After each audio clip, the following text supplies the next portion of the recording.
LA Chargers at home week 12, big game with the Baltimore Ravens coming in off what you'd call a vintage Ravens win.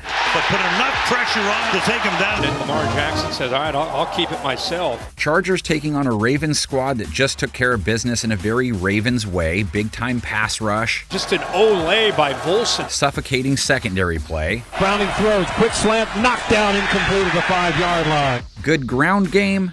With great speed and shifty moves. And all the rest. Lamar Jackson looking MVP-ish. Hanging in the pocket. Throws under pressure. Great move. What will Baltimore's offense look like without their top pass catcher? Not breaking any news here. Mark Andrews joins the list of stars to hit the big permanent blue tent in the sky. But let's go Michael Scott for a second. It's likely his replacement doesn't fare too bad. That leaves a man open.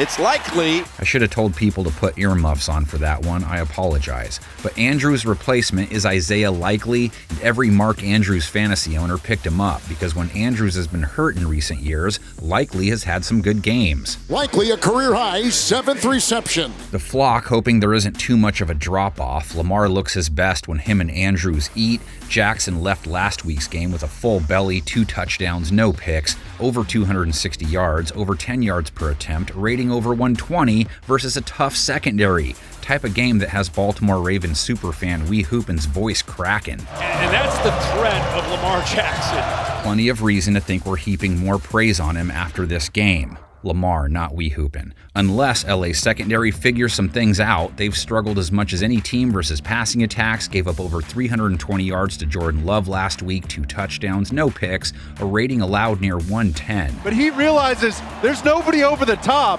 and he just throws up his hand. That little red thing on the mailbox, go check the mail, boy.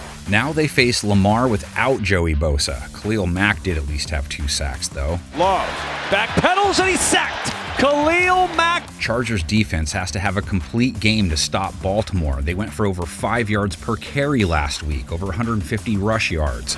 Jackson who just keeps it. Get him in space anytime you can. Keaton Mitchell has carved out a spot for himself as the third leg to their ground attack. And Gus Edwards scored 2 more times last week. Dude has a 5-game TD streak, 9 TDs in that span. And that'll put the exclamation point on this baby. Herbert will be facing one of the grinchiest defenses in all the land this week. NFL offenses may like scoring a lot, but that purple-black defense from the north does not. Baltimore number 3 in points per game allowed, top 3 in the red zone, top 10 on third down. They are relentless in the run game and in the passing game. QBs just can't throw the ball on them. It starts up front. LA's line has to be able to keep the league's top bag unit off Herbert's back. 5 sacks of Bengals quarterbacks last week added to their league-leading total. And there's a smothering sack. Jadeveon Clowney nabbed his 6th. Has he ever played this well? If he's not careful, he could end up with double-digit sacks for the first time ever. Jadeveon Clowney in his first year as a Baltimore Raven. Justin Madubuike had another sack. His team-leading total now up to 9.5. Madubuike in on that tackle. Chargers O-line gave up 2 sacks last week, but Herbert hasn't taken a ton of sacks this season. How that battle plays out will play a big role in whether Herbert can do a little something against one of the league's best secondaries, one of the lowest rates allowed, yards per attempt, yards per completion, one of the lowest completion percentages allowed. When they're done with most passing attacks, all that's left are some hooks and a wire. And it's intercepted.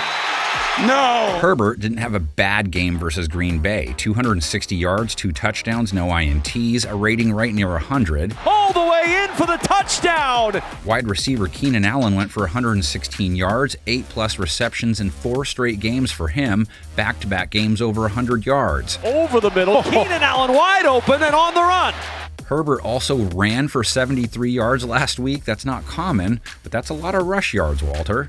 Watch him put some move on him first and then realizes there's no hole player. Nobody's looking at the quarterback. And Austin Eckler went for 6.4 a carry, 10 carries, 64 yards. But Austin Eckler bouncing it for 37 and a Charger first. LA has weapons on offense, but can it do enough against Baltimore's defense? Can LA's pass defense step up versus Lamar? Provide the answer in the comment section. We'll provide some predictions on the screen. Happy Thanksgiving, everybody.